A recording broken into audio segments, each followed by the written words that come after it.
Micro motor madness. Scale down, drive big. Welcome back to the channel. Today we're taking a look at the third crawler course I've built for the channel.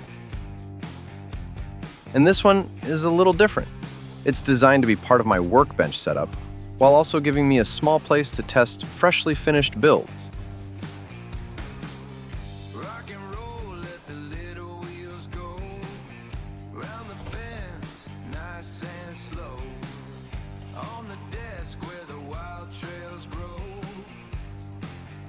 It's nothing too elaborate, just a simple little course where I can put a crawler down, make a few laps, and see how it behaves right in front of me. The whole course was built around my work board, a wooden board I cut to fit the space I need for working on my builds. Instead of simply placing it on my desk, I built the terrain around it so the board sits securely in the middle of the course. So it becomes part of the scenery while giving me a practical work surface right in the middle of a 1/24th scale crawling environment. It's basically a desk decoration, a small testing ground, and a part of my workspace all in one. For the terrain, I wanted to keep things as natural as possible. There's no paint, just natural materials, with white glue used to hold everything together, along with a few synthetic decorative elements.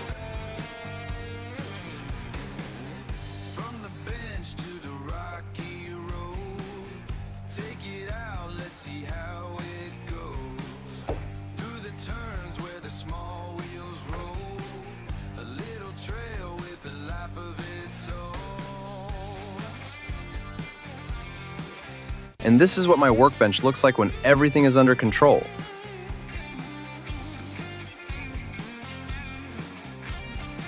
But sometimes, it looks a little more like this.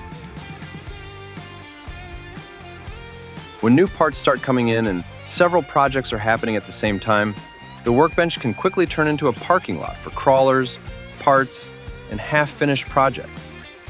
And honestly, that's probably a more accurate picture of what happens here most of the time.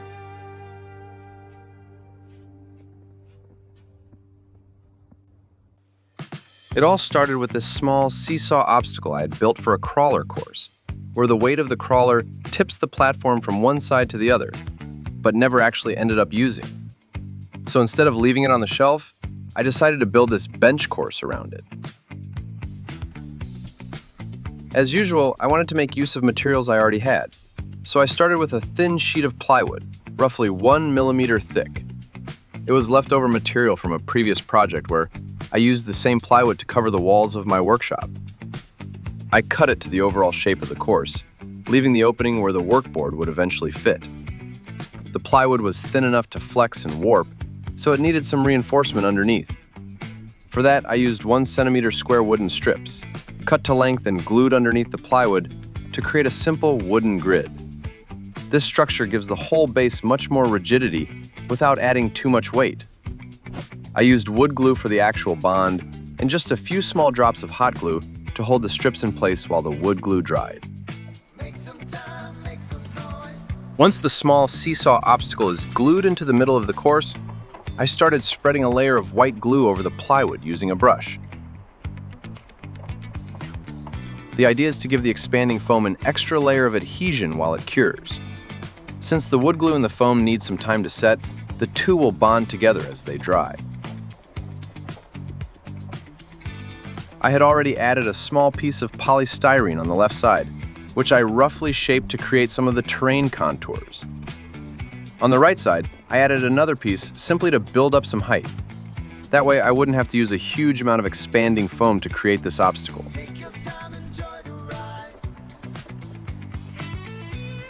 As you can see, I didn't spread the glue everywhere. I only covered the areas where the expanding foam would be applied. I also marked out a few other sections with a pen. Those pieces were going to be shaped separately and added later. I wanted to spend a little more time on those parts to get some finer details.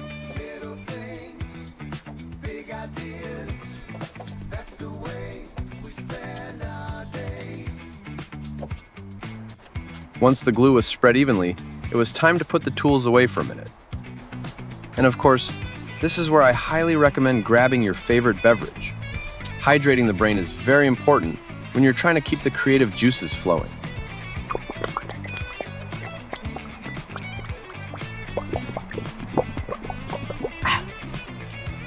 At least, that's what I tell myself. With the brain properly hydrated, it's time to start spraying the foam. I usually go for inexpensive spray cans. They don't cost much, but they're not always the easiest to work with. The flow is pretty good when you first start spraying, but it quickly becomes weaker as the can empties. I still keep going though. If there's foam left in the can, I'm getting every last bit of it. It may not look like much right now, but don't worry. This is expanding foam. Give it a few hours and it can easily grow to 3 or even 4 times its original volume. Once the can was completely empty, it was obviously time for another sip of the favorite beverage.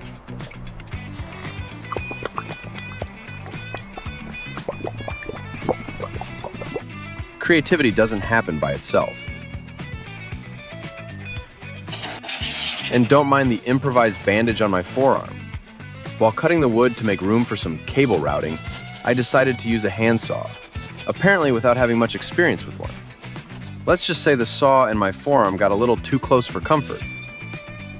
So I made a temporary bandage with a sterile pad and whatever I had nearby, including some black electrical tape to keep it in place. Not exactly first aid perfection, but it did the job for the moment. Anyway, back to the foam. Now all that's left is to let the foam cure completely. Once it's fully set, we can move on to the next step, shaping the terrain. Now that everything is dried, I can finally start shaping the terrain. I also placed the sections I had worked on separately, just to see exactly where they needed to be cut before integrating them into the course. As I mentioned earlier, expanding foam grows quite a bit as it cures, but it doesn't exactly give you natural-looking terrain. It tends to form these rounded, almost spherical waves. Since the next step will be covering everything with plaster cloth, it's important to shape the foam first. So I simply use a knife to cut away some of the excess, reduce the volume where needed, and start giving the terrain more natural contours. I'm also cutting a series of grooves into the foam to simulate repeated tire tracks. The idea is that once the plaster cloth goes over it, those grooves will still show through the finished surface.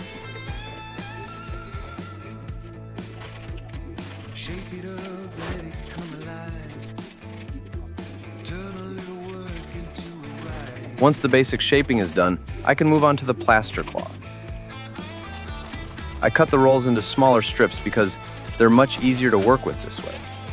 It also allows me to work one section at a time and make sure the entire course is properly covered. And just to give you an idea of the size, the entire course measures 62 centimeters wide by 123 centimeters long. That's about 24 by 48 inches. From here, it's actually a pretty simple and enjoyable process. I keep a small container of water next to me, dip each strip of plaster cloth into the water, squeeze it out slightly, and then place it onto the terrain.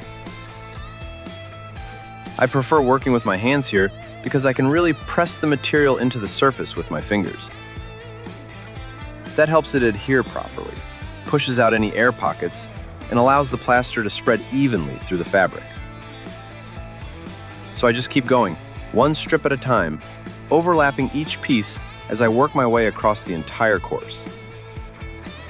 There's also one little trick that's worth doing from time to time. Take your brush, dip it lightly into the water, and gently dab underneath the plaster cloth you've already applied. This helps redistribute the plaster more evenly, especially around the joints where two pieces meet. It softens those transitions and helps hide the lines between the individual strips.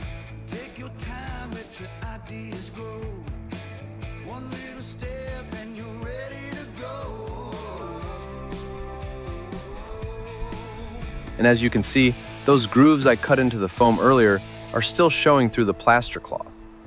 So once the plaster dries, those little tire track details will become part of the terrain itself. Now I'm moving on to the two sections I worked on separately, because I wanted to add a lot more detail to these areas. These are wooden panels that I cut to match the shape of the sections where they will eventually be installed. Instead of covering these pieces with plaster, I started by spreading a layer of wood glue directly onto the surface. Then I covered it with different types of natural soil, using several shades and mixing them together to create a more varied color palette. I also added some small stones to give the surface a more earthy and natural appearance.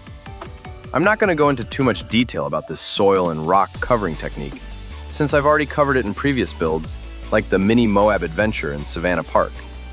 If you want to see exactly how I do it, you'll find those videos in the description. For the obstacles, I used pretty much whatever I could find. Even a few Lego pieces ended up in there. Once everything was covered with soil, most of those pieces disappeared underneath, but you can still make out their basic rectangular shapes. I also used small pieces of wood, similar to the wood chips you find in bags of mulch for plants. Those pieces work really well for adding some extra texture to the terrain. And to give these areas a little bit of vegetation, I added some small synthetic bushes, about 1 centimeter in diameter, to create a dry, desert-like environment with just a touch of greenery. For the larger rocks and pieces of wood, I usually start with a tiny drop of hot glue to hold everything exactly where I want it. Then I cover the area with wood glue, which gives everything a much stronger bond once it dries. You can still see quite a bit of the glue at this stage, but it hasn't dried yet. And that's basically how I finished these 2 detailed sections. Now we can move on to the larger part of the course. I used pretty much the same technique here. After applying the plaster, I spread another layer of white glue and then roughly covered the surface with soil. At this point, I'm using a brush to spread more white glue where I want to add additional textures. Once the soil is down, I can start layering different materials and different colors over the surface. Here I'm using silica sand mixed with very small stones, roughly 1 to 2 millimeters in diameter. Then I add small wood chips and pieces that look like dead leaves to simulate organic material that has accumulated in the soil over many years. On top of that, I add some synthetic modeling grass, followed by a few small grains of fine yellowish sand. The idea is to build up several different layers and textures across the surface. Real terrain isn't made from just one material. Over time, wind and weather bring in soil, sand, stones, leaves, and all kinds of organic material, and eventually they become part of the same landscape. So by mixing all these materials together, I can create more contrast, and hopefully, a much more convincing surface. Most of these materials came from a modeling kit I picked up online, which included several different textures, including the small flat stones I used in the dried riverbed. Now it's time to work on the vegetation. I had ordered a few small bushes and trees, but I quickly realized I hadn't paid enough attention to scale when I ordered them. They were much shorter than what I had in mind. So, as usual, I had to improvise. I used some soft modeling wood, which is easy to cut and shape. I buy it as long rectangular strips and cut it down to size. I drilled a small hole into the top, inserted the trunk of one of the little trees I received, and glued everything together. Then I trimmed and shaped the wood until the proportions looked right. And when I wanted something a little more interesting, I added extra pieces to create multiple branches. I didn't want every tree to look like a single straight stick. I wanted them to have a little more character and variation. Some of the smallest trees were barely 2 centimeters tall, so I used those as additional branches and smaller side growth. And before we go any further, I should apologize for some of the footage of this video. When you're doing this kind of project by yourself, you don't always have the time to set up a proper shoot, prepare all the cameras, and make everything look perfect. Sometimes I just get the urge to work on something, sit down at the bench, and start building. After all, this is a hobby first. I do it because I enjoy it, and I enjoy sharing it with you. And honestly, sometimes I'm just too lazy to set up the whole filming setup before I start working. These particular shots are also about 3 or 4 years old, so the image quality reflects the equipment I was using back then. The footage isn't perfect, but I did my best to make it enjoyable to watch and to give you a look at how this project came together. Anyway, back to our decorative trees. Once everything was shaped, I gave the trunks a little paint, and honestly, they came out surprisingly well. They almost look like they arrived that way. The darker, more varied brown also looks much more natural than the original greenish-brown color, which made the plastic look pretty obvious. The leaves had another problem. They came in a very bright, almost electric green, that didn't look natural at all. So I lightly sprayed them with brown acrylic paint from a distance. I wasn't trying to cover the green completely, I just wanted a fine mist of brown to settle over the leaves. That way, the green is still there, but it has this dusty, weathered look, almost like years of dirt and dust have gradually settled on the vegetation. And that small change makes the whole thing look much more natural. And here it is, the finished bench crawler course. But there's something important about what you're seeing right now. This footage was filmed 3 years after the course was built. I made it back in 2023, and we're now in 2026. And as you can see, it's still in excellent condition. After 3 years of use, abuse, and plenty of crawlers running all over it, it still looks pretty much the way it did on day one. And before the YouTube experts get too excited in the comments about using natural materials like soil and wood, let me save you some typing. Yes, I used soil. Yes, I used wood. And no, I didn't end up with a miniature ecosystem growing inside my crawler course. The soil was washed, the materials were completely covered and bonded with glue, and once everything cured, the surface became effectively sealed. 3 years later, there's no visible mold, biological deterioration, or anything else growing in there. Nothing is peeling off, nothing is coming loose, and the whole thing is still holding together exactly as intended. So instead of speculating about what might happen, here's the result after 3 years of real-world use. And honestly, I'm pretty happy with it. You can now see all the little details I added to the course. The small bushes, the synthetic grass, and all those little accessories are still firmly in place. And over here, I tried to recreate the bed of a dried-up river. I used a grayish, limestone-rich soil, similar to what you might find in a natural riverbed, and added small, flat gray stones to complete the effect. The idea was to create the impression of an old river channel running all the way across the crawler course, from one side to the other. And this is where all those different materials really start to make a difference. Along the tire tracks, I added this yellowish sand mixed with small limestone rocks. The contrast makes the grooves stand out and gives the surface much more definition. Instead of having one uniform color across the whole course, you get all these subtle variations in texture and color.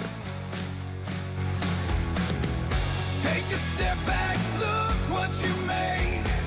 Every little trail, every stone in place. From the workbench to the open road, a little world of our own to explore.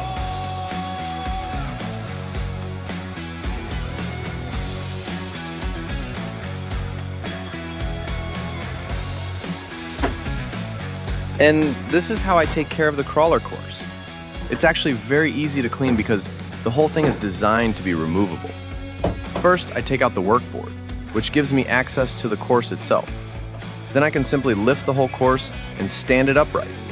From there, a regular broom is all I need to sweep away the dust, dirt, and the occasional tiny screw left behind after a build. I also use this course as a temporary place to put parts while I'm working, and sometimes small pieces disappear into the terrain. Quite often, I only find them again after giving the whole thing a good sweep. And despite the broom going over the surface, the rocks and other materials stay firmly in place. Once it's clean, I simply put the course back where it belongs and slide the workboard back into position. And that's it.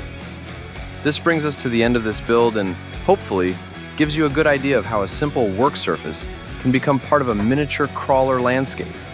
Like the video? Hit subscribe and join the ride. More wild builds are on the way. See you next build.